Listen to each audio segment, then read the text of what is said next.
Il y a un scientifique qui s'appelle Jean-Pierre Mallet qui a fait des recherches sur le dédoublement du temps et il dit justement, sa théorie dit que lorsque nous sommes endormis et que nous rentrons dans les différentes phases de sommeil et de rêve justement, il y a ce qu'il appelle le dédoublement du temps, c'est-à-dire nous dans un autre espace-temps. Parce que si on ne connaît pas tous les mécanismes des êtres humains, on peut parfois être profondément déçu de ce qu'est la nature humaine. Et c'est qu'en plongeant justement dans l'être humain que finalement on voit que parfois même ce qui est douloureux a du beau en sa racine.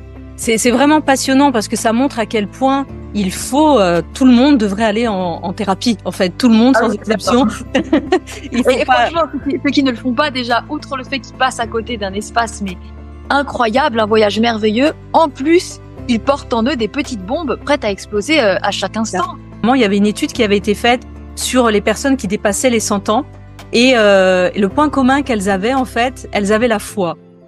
Et il faudrait peut-être plus d'humilité, notamment dans la société française, à accepter qu'il y a du mystérieux et que ce mystérieux, tant qu'il n'a pas une réponse précise, on ne peut pas enlever l'hypothèse que peut-être que la réponse de toute chose, c'est Dieu.